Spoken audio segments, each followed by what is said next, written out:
ரைட்டா. ஸோ வணக்கம். ஸோ என் பேர் வந்து பிரகாஷ். ஸோ ஜெனரிக்காக நிறையா ஒர்க் பண்ணுறேன். ஆனால் மோஸ்ட்லி வந்து சுற்றிட்டே இருக்கிறது தான் என்னோட வேலை. ஸோ இந்த பர்ஃப்யூம், இந்த அத்தார் இதெல்லாம் வந்து ஜென்ரலி பீப்புள் நிறைய காரணத்துக்காக யூஸ் பண்ணுவாங்க.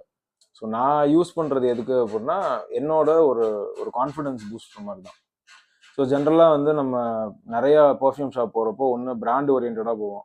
கடையில் போய் இந்த பிராண்ட்லாம் இருக்குது, ஷெல்ஃபில் இதெல்லாம் இருக்குது, எனக்கு இதெல்லாம் பிடிச்சிருக்கு, இதெல்லாம் ஃபேமஸாக இருக்குன்னு பார்ப்போம். இல்லை இந்த மாதிரி டிசைனர் பர்ஃப்யூமர்ஸ் கிட்ட போகிறப்போ நம்ம கேட்குறது எனக்கு இவரோட பிராண்ட் வேணும், அவரோட பிராண்ட் வேணும், இவர் யூஸ் பண்ணுறது வேணும்னு சொல்லி தான் கேட்பாங்க ஜென்ரலாக. But I am not one kind of a guy. So என்னை பொறுத்தவரை எப்படின்னா யூனிக்காக இருக்கணும். எனக்குன்னு சொன்னால் அது எனக்குன்னு தெரியணும். ஸோ ஃபஸ்ட்டு வந்து ஒரு 2 years முன்னாடி நான் இந்த கேரளா சைட் போகிறப்போ தான் அந்த அத்தார் ஃபஸ்ட்டு எனக்கு எக்ஸ்போஸ் ஆனது. ஸோ அதுக்கப்புறம் I been to many places.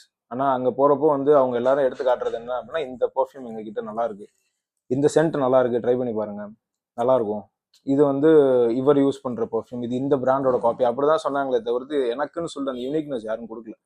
So first வந்து நம்ம ரஹ்மான்ஜி பார்க்குறப்போ வந்து முதல் என்னோட என்கவுண்டர் அவர்கிட்ட ஐ ரிமெம்பர். ஸோ அவர் கடைக்கு வந்தப்போ நான் அவர்கிட்ட எதுவுமே கேட்கல.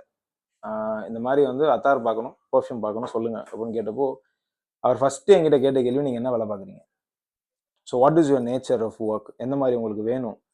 ஸோ என்னோட ஃபிசிக்கல் அப்பியரன்ஸு, என்னோட பியர்டு, என்னோட பில்ட் சைஸு, நான் எப்படி அலைவேன், என்ன மாதிரி ஒர்க் பார்ப்பேன், காரில் போவேனா பைக்கில் போவேன், இதெல்லாம் கேட்டதுக்கு அப்புறமேட்டு he chose the fragrances which would suit me better. So உங்களுக்கு இது நல்லா இருக்கும், உங்களுக்கு இது எடுக்கும், that does not necessarily to be a very famous fragrance, no. But எனக்கு தனியாக தெரியும். But I actually experienced that. வாட்டி அவர்கிட்ட ஒரு 2 ஃப்ரேக்ரன்ஸ் நான் வாங்கிட்டு போனேன்.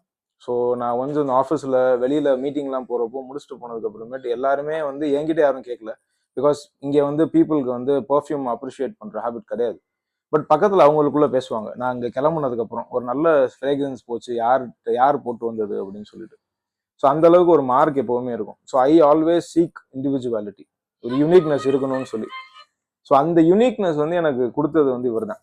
இது வரைக்கும் வந்து நிறையா ஷாப்ஸ் போயிருக்கேன், நிறையா பர்ஃப்யூம்ஸ் யூஸ் பண்ணியிருக்கேன். I have lot of perfumes in my wardrobe. ஆனால் வந்து எனக்குன்னு சொல்லி ஒரு யூனிக்காக இருந்திருக்கா கிடையாது. நல்ல பிராண்டு, நல்ல பர்ஃப்யூம், ஃப்ரேக்ரன்ஸ் நல்லா இருக்குன்னு யூஸ் பண்ணியிருக்கேனே தவிர்த்து எனக்குன்னு சொல்லிட்டு நான் யூஸ் பண்ணதே கிடையாது. ஸோ இவர்கிட்ட தான் ஃபர்ஸ்ட் ஆரம்பிச்சது. ஸோ இப்போ கிட்டத்தட்ட என்கிட்ட வந்து இவரோட பர்ஃப்யூம்ஸே ஒரு 3-4 பர்ஃப்யூம்ஸ் இருக்கு. அத்தாரிஸ் வந்து ஒரு 20+ ஃப்ரேக்ரன்ஸ் வச்சிருக்கேன் கையில். இது எல்லாமே வந்து இதில் ஒரு 10 பர்ஃப்யூம்ஸ் வந்து ஃப்ரேக்ரன்ஸ் வந்து எனக்குன்னு கஸ்டமைஸ் பண்ண டெய்லர் மேட். என்னோட நேச்சருக்கு, என்னோட மூடுக்கு ஏற்ற மாதிரி இது எப்படி செட் ஆகும் அப்படின்னு சொல்லிட்டு. ஸோ உங்களுக்கு யூனிக்காக ஒரு பர்ஃப்யூம் வேணும், ஒரு இண்டிவிஜுவாலிட்டி வேணும், உங்களுக்குன்னு ஒரு மார்க் இருக்கணும் அப்படின்னா you can come here. So இவர்கிட்ட கேட்கலாம். வேற யாருக்கிட்டையும் நீங்கள் மதுரையிலும் கிடையாது, எங்கே போனாலும் இந்த ஒரு அப்ரோச் இருக்காது. ஸோ வந்து டெஸ்ட் பண்ணி பாருங்க, you will know for better. Thank you.